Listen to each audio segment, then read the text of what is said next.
Fundamental rights లో third fundamental right against exploitation లో భాగంగా ఆర్టికల్ 23ని లాస్ట్ క్లాస్ లో మనం డీటెయిల్ గా చూసాం.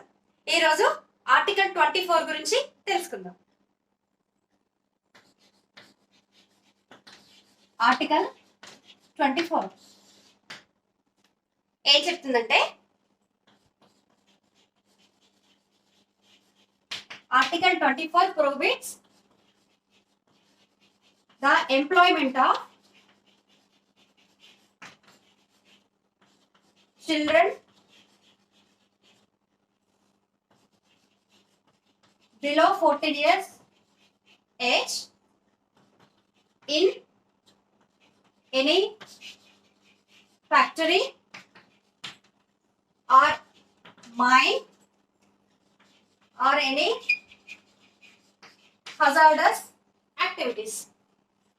14 years కంటే బిలో 14 years కంటే తక్కువ ఏజ్ గ్రూప్ పిల్లల్ని ఎంప్లాయ్మెంట్ చేయడం. దేంట్లో? Factories, mines, hazardous activities, railways కావచ్చు, కన్స్ట్రక్షన్ కావచ్చు, ఇలాంటి వాటిల్లో 14 years కంటే తక్కువ ఉన్న పిల్లల్ని ఎంప్లాయ్మెంట్ చేయడం ప్రొహిబిట్ చేయబడింది ఆర్టికల్ 24 ప్రకారం. ఆర్టికల్ 23లో ఎవరిని కూడా ఎక్స్ప్లాయిట్ చేయకూడదు, అందరినీ ఇంక్లూడ్ చేసి చెప్పడం జరిగింది. ఈ ఆర్టికల్ 24 మాత్రం ఓన్లీ ఫర్ చిల్డ్రన్. ఆ చిల్డ్రన్ ని కూడా factories, mines, hazardous works, railways, construction లాంటి ప్రమాదకరమైన వాటిల్లో ఎంప్లాయ్మెంట్ చేయకూడదని ప్రొహిబిట్ చేయడం జరుగుతుంది. అయితే ఇక్కడ హజార్డస్ వర్క్స్ అని మాత్రమే చెప్పడం జరిగింది, కానీ హార్మ్లెస్ యాక్టివిటీస్ లో ఇన్వాల్వ్ చేయకూడదు అని కాన్స్టిట్యూషన్ చెప్పలేదు. అర్థమైంది కదా? ఇలాంటి ఫ్యాక్టరీస్, మైన్స్, హజార్డస్ యాక్టివిటీస్ లో ఎంప్లాయ్మెంట్ ఇవ్వకూడదు, పిల్లలతో పని చేయించకూడదు, అలాంటి హార్మ్ఫుల్ గా ఉన్న వాటిలో చేయించకూడదు అని చెప్పడం జరిగింది. అయితే కాన్స్టిట్యూషన్ చెప్తుంది చెయ్యొద్దు అని. మరి ఒకవేళ చేస్తే ఏంటి పరిస్థితి? చేసిన వాళ్ళని ఏం చేయాలి? చేసిన వాళ్ళని ఏం చేయాలో కాన్స్టిట్యూషన్ చెప్పదు కదా. దానికి ఒక లా కావాలి. లా ఎవరు చేయాలి? గవర్నమెంట్, స్టేట్ చేస్తుంది. సో దీనికి సంబంధించి ఇలాంటి ఫ్యాక్టరీస్, మైన్స్ లో ఇక్కడ ఎలా కూడా పిల్లల్ని పనిచేయించకూడదని దానికి సంబంధించి చాలా యాక్ట్స్ ని, చాలా లాస్ ని తీసుకురావడం జరిగింది పార్లమెంట్. వాటిలో mainly factories act 1948, mines act 1952, beedi and cigar act 1966, ఇలా చాలా రకాల ఒక్కొక్క దానికి ఒక్కొక్క లాస్ తీసుకురావడం జరిగింది అన్నమాట. ఒక్కొక్క దాన్ని ఏదేవైతే హజార్డస్ వర్క్స్ ఉన్నాయో వాటి గురించి లాస్ తయారు చేయడం జరిగింది. దాని ప్రకారం ఎవరైనా ఇలా పని చేస్తే వాళ్ళు పనిషబుల్. అయితే 1986లో స్టేట్ ఏం చేసిందంటే, ఇలా చిన్న చిన్న అంటే ఒక్కొక్క దానికి సపరేట్ గా ఉన్న యాక్ట్స్ అన్నిటినీ మిక్స్ చేసి అన్నిటికీ ఇంక్లూడ్ అయ్యేలాగా ఒక అంబ్రెల్లా లాని క్రియేట్ చేయడం జరిగింది.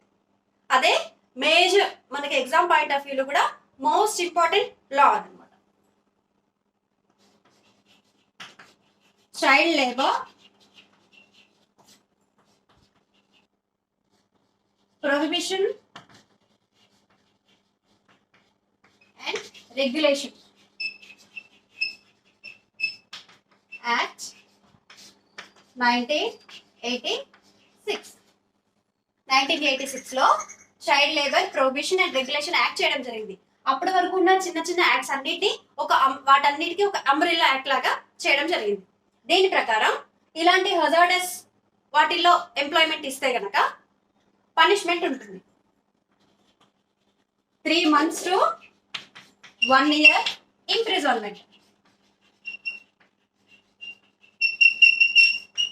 అలాగే 10,000 to 20,000 fine or sometimes both. ఇది కానీ 3 months to 1 year ఇంప్రిజన్మెంట్, లేకపోతే 10,000 to 20,000 fine, some times both ఇవ్వడం జరుగుతుంది. ఇది child labour prohibition and regulation act 1986 ప్రకారం ఇలా చేయడం జరిగింది. అలాగే దీంతో పాటు 1996లో సుప్రీంకోర్టు ఏం చెప్పిందంటే, ఈ చైల్డ్ లేబర్ ని ఎవరైతే ఎంప్లాయీ అంటే చైల్డ్ లేబర్ గా చేస్తున్నారో, ఎవరైతే ఎంప్లాయర్ వీళ్ళకి ఎంప్లాయ్మెంట్ ఇచ్చే ఎంప్లాయర్ ఉన్నారో ఆ ఎంప్లాయర్ పనిషబుల్ అవుతారు కదా దీని ప్రకారం. అలాగే ఇక్కడ ఇచ్చే ఫండ్ ని వాళ్ళ దగ్గర ఏదైతే ఫైన్ కలెక్ట్ చేస్తున్నారో ఆ ఫైన్ తోటి చైల్డ్ రీహాబిలిటేషన్ ఫండ్ ని క్రియేట్ చేయాలి అని చెప్పడం జరిగింది.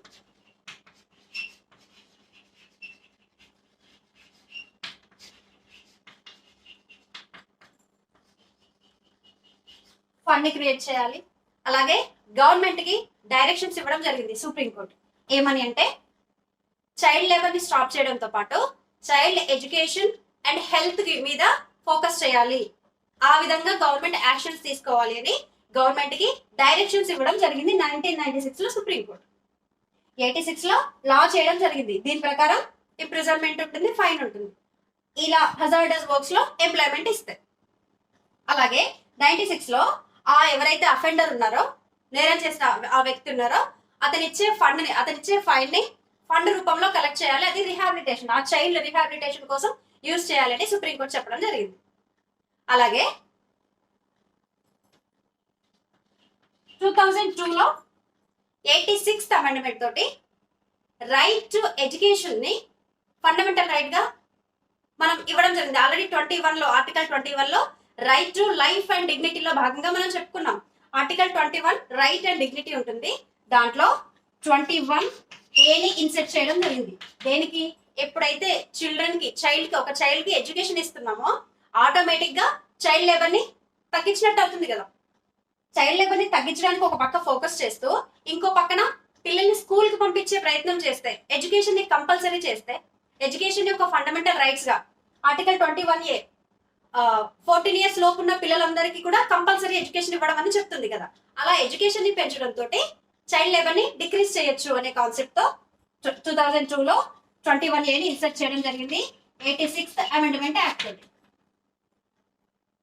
ఇండైరెక్ట్ గా చైల్డ్ లేబర్ ని తగ్గించడానికి. అలాగే 2005లో దీని అంతటిని కూడా ఇక్కడ ఉన్న చైల్డ్ లేబర్ ని ప్రివెన్షన్ చేయడానికి, రెడ్యూస్ చేయడానికి లేదా స్టాప్ చేయడానికి తీసుకునే యాక్టివిటీస్ అన్నిటినీ కూడా మానిటర్ చేయడానికి ఒక కమిషన్ కావాలి అని గవర్నమెంట్ అనుకోవడం జరిగింది. So commission for protection of child rights act చేయడం జరిగింది 2005. Commission for protection of child rights act 2005. దీని ప్రకారము సెంట్రల్ లో national commission for protection of child rights, అలాగే స్టేట్ లో కమిషన్స్, అన్ని స్టేట్స్ లో కమిషన్స్, అలాగే చిల్డ్రన్ కి స్పెషల్ కోర్ట్స్ ఎస్టాబ్లిష్ చేయడం జరిగింది. స్టార్టింగ్ నుంచి చూస్తే చిన్న చిన్న యాక్ట్స్, దేనికవి సపరేట్ యాక్ట్స్ చేయడం జరిగింది. అలా కాదు వీటన్నిటిని ఒకే అంబ్రెల్లా కింద తీసుకొద్దాం అన్నట్టుగా వీటన్నిటిని ఇంక్లూడ్ చేసి child labour prohibition and regulation act 1986 ని చేయడం జరిగింది. దాని ప్రకారము 3 months to 1 year జైలు ఉంటుంది, 10,000 to 20,000 ఫైన్ ఉంటుంది, సమ్ టైమ్స్ బోత్. అలాగే దాని తర్వాత 1996లో సుప్రీంకోర్టు ఈ చైల్డ్ కి రిహాబిలిటేషన్ ఇవ్వడం కోసం ఒక ఫండ్ క్రియేట్ చేయాలి, అలాగే గవర్నమెంట్ కి డైరెక్షన్ ఇవ్వడం జరిగింది. ఈ చైల్డ్ లేబర్ ని స్టాప్ చేయడంతో పాటు ఎడ్యుకేషన్, హెల్త్ మీద ఫోకస్ చేయాలి గవర్నమెంట్ అని డైరెక్షన్ ఇవ్వడం జరిగింది. దాని ప్రకారం ఆటోమేటిక్ గా ఇండైరెక్ట్ ఎడ్యుకేషన్ ని ఇంప్రూవ్ చేస్తే చైల్డ్ లేబర్ తగ్గుతుంది. కాబట్టి 2022లో article 21A right to education ని కంపల్సరీ చేయడం జరిగింది 14 years, below 14 years 86th amendment తోటి. దీని ప్రకారం ఆ తర్వాత మనకు వచ్చింది, మనకు తెలుసు 2009లో RTE రైట్ టు ఎడ్యుకేషన్ వచ్చింది కదా. దీన్ని బేస్ చేసుకొని రైట్ టు ఎడ్యుకేషన్ రావడం జరిగింది. అలాగే 2005లో ఈ మొత్తాన్ని కూడా మానిటర్ చేయడానికి ఒక కమిషన్ అవసరమని commission for protection of child rights 2005 act ని చేయడం జరిగింది. దాని ప్రకారం సెంట్రల్ లో national commission for protection of child rights, అలాగే స్టేట్ లో స్టేట్ కమిషన్స్, చిల్డ్రన్ కి స్పెషల్ కోర్ట్స్ ఇవ్వడం జరిగింది. ఆ తర్వాత 2006లో గవర్నమెంట్ ఒక నోటిఫికేషన్ ఇవ్వడం జరిగింది. ఏదైతే 1986 యాక్ట్ ఉందో, 1986లో చేసిన child rights prohibition and regulation act ఉందో, దాంట్లో ఏదైతే హజార్డస్ యాక్టివిటీస్ అని చెప్పిందో దానికి సంబంధించిన ఒక లిస్ట్ ని 2006లో గవర్నమెంట్ నోటిఫై చేయడం జరిగింది. ఆ లిస్ట్ లో ఏమేమి వస్తాయి అని చెప్పడం జరిగింది. ఏంటంటే డొమెస్టిక్ వర్క్స్, హోటల్స్, ధాబాస్, ఇలాంటి అన్నిట్లో షాప్స్, అన్నిట్లో కూడా ఎక్కడ పనిచేసినా సరే అంటే ఇవన్నీ కూడా హజార్డస్ యాక్టివిటీస్ లో భాగంగా గవర్నమెంట్ నోటిఫై చేయడం జరిగింది. 86 యాక్ట్ ఏమో ఫ్యాక్టరీస్, మైన్స్, రైల్వేస్, కన్స్ట్రక్షన్ ఇలాంటి నిజంగా ప్రమాదకరమైన హజార్డస్ యాక్టివిటీస్ లో ఎంప్లాయ్మెంట్ ఇవ్వద్దు అని 1986 చేయడం జరిగింది. ఆ తర్వాత ఏమైందంటే ఈ చైల్డ్ లేబర్ స్టాప్ అవ్వడం కాకుండా అది షిఫ్ట్ అయింది. ఎక్కడి నుంచి? ఈ యాక్టివిటీస్, ఈ ఫ్యాక్టరీస్, మైన్స్ వీటి దగ్గర నుంచి domestic works, hotels, dhabas, shops, ఇళ్లలో పనికి పెట్టడం, ఇలా వీటన్నిటికీ షిఫ్ట్ అయింది. చైల్డ్ లేబర్ ఏదైతే ఆపాలని గవర్నమెంట్ అనుకుందో ఆగకపోగా అది వేరే వైపుకి షిఫ్ట్ అయింది. ఇలా ప్రమాదకరమైన వాటిల్లో హజార్డస్ వాటిలో పెట్టొద్దు అన్నారు కాబట్టి హజార్డస్ వాటిలో పెట్టము, కానీ ఈ డొమెస్టిక్ యాక్టివిటీస్ లో పెడతాము, షాప్స్ లో, ఇవి హార్మ్ఫుల్ కాదు కదా, అంత డేంజరస్ కాదు కదా అని పీపుల్ ఇటు షిఫ్ట్ చేయడం జరిగింది. ఎందుకంటే of course economic compulsion, poor families కి ఇన్కమ్, ఇంకా పిల్లల దగ్గర నుంచి కూడా ఇన్కమ్ వస్తుంది కాబట్టి వాళ్ళు ఎడ్యుకేషన్ కంటే కూడా ఆ రోజు వచ్చే డబ్బుల కోసమే ఎక్కువ, అంటే అది ఇంపార్టెంట్ అని అనుకోవడం, అవేర్నెస్ లేకపోవడం, ఎడ్యుకేషన్ లేకపోవడం కూడా వీటన్ని రీజన్స్. వీటితోటి ఈ ఈ హజార్డస్ వర్క్స్ కాకుండా ఇలాంటి వాటిలో షిఫ్ట్ చేయడం జరిగింది. అంటే ఏదైతే ఒక కాన్సెప్ట్ ఉందో, చైల్డ్ లేబర్ ని తగ్గించాలి అనే కాన్సెప్ట్ ఉందో, అది ఏమీ ఫుల్ఫిల్ అవ్వకపోగా అది షిఫ్ట్ అయిపోయింది. సో గవర్నమెంట్ అనుకుంది ఫుల్ఫిల్ అవ్వలేదు. దానికోసం ఏం చేసిందంటే హజార్డస్ యాక్టివిటీస్ అని చెప్పాం కదా, ఇవన్నీ కూడా హజార్డస్ యాక్టివిటీస్ లో భాగమే అని ఒక లిస్ట్ అవుట్ చేయడం జరిగింది, ఒక నోటిఫికేషన్ ఇవ్వడం జరిగింది. 1986 యాక్ట్ లో వీటిని కూడా యాడ్ చేయడం జరిగింది 2006 లో. అంతేగాని 2006 లో స్పెషల్ యాక్ట్ ఏం రాలేదు. ఆర్ 1986 చైల్డ్ లేబర్ యాక్ట్ కి ఒక అమెండ్మెంట్ అనేది కాదు, ఇక్కడ జస్ట్ నోటిఫికేషన్ ఇవ్వడం జరిగింది గవర్నమెంట్. ఎందుకంటే ఇక్కడ నుంచి ఈ ఏరియా నుంచి ఈ ఏరియాకి ట్రాన్స్ఫర్ అయింది కాబట్టి దీన్ని కూడా ఈ ఏరియాలో కలిపితే అప్పుడు స్టాప్ చేయొచ్చు అనే ఉద్దేశంతో 2006 లో ఒక నోటిఫికేషన్ ఇవ్వడం జరిగింది. ఆ తర్వాత చైల్డ్ రైట్స్ కమిషన్ గురించి ఆల్రెడీ చెప్పుకున్నాం. చైల్డ్ రైట్స్ కమిషన్ రావడము, మానిటరింగ్ చేయడము, అలాగే 21A లో right to education 14 years below 14 years అని ఫండమెంటల్ రైట్ ని ఇన్సర్ట్ చేయడము, అలాగే 2009 లో RTE రావడము, ఇవన్నీ కూడా ఈ చైల్డ్ లేబర్ ని స్టాప్ చేయడానికి తీసుకున్న మెజర్మెంట్స్, గవర్నమెంట్ తీసుకున్న యాక్షన్స్. అయితే వీటితో పాటు 2016 లో ఈ 1986 యాక్ట్ కి అమెండ్మెంట్ చేయడం జరిగింది. అదేంటంటే child and adolescent labour prohibition and regulation act 2006. Child తో పాటు అడాలసెంట్ ని కూడా యాడ్ చేయడం జరిగింది 2016 లో. చైల్డ్ తో పాటు ఈ ఉన్న యాక్ట్ ని 1986 యాక్ట్ ని అమెండ్మెంట్ చేయడం జరిగింది. చైల్డ్ అండ్ అడాలసెంట్ అని ఇన్సర్ట్ చేయడం జరిగింది, ఇంక్లూడ్ చేయడం, అడాలసెంట్ ని కూడా ఇక్కడ ఇంక్లూడ్ చేయడం జరిగింది అనమాట. ఇక్కడేమో 2006 లో నోటిఫికేషన్, జస్ట్ నోటిఫికేషన్ ఇవ్వడం జరిగింది, లిస్ట్ ని ఎక్స్పాండ్ చేశారు అంతే. 1986 లో ఉన్నదానికి వీటిని కూడా యాడ్ చేయడం జరిగింది ఒక నోటిఫికేషన్ తో, కానీ ఇది అమెండ్మెంట్ కాదు. కానీ ఇక్కడ మాత్రం 2016 లో ఈ యాక్ట్ ని కంప్లీట్ గా అమెండ్మెంట్ చేయడం జరిగింది, రీనేమ్ చేయడం జరిగింది, child and adolescent labour prohibition and regulation act అనమాట. దీని ప్రకారం అసలు చైల్డ్ అంటే ఎవరు? చైల్డ్ అంటే 14 years బిలో, అడాలసెంట్ అంటే 14 to 18 years అని చెప్పడం జరిగింది. అలా డెఫినేషన్ ఇస్తూ ఈ 14 years బిలో ఉన్న చిల్డ్రన్ ని ఎలాంటి వర్క్స్ లో కూడా పనిచేయించడానికి, అంటే ఎక్కడ కూడా పనిచేయించడానికి వీల్లేదు, ఎక్సెప్ట్ ఫ్యామిలీ ఎంటర్ప్రైజెస్, అలాగే ఎంటర్టైన్మెంట్ ఇండస్ట్రీ,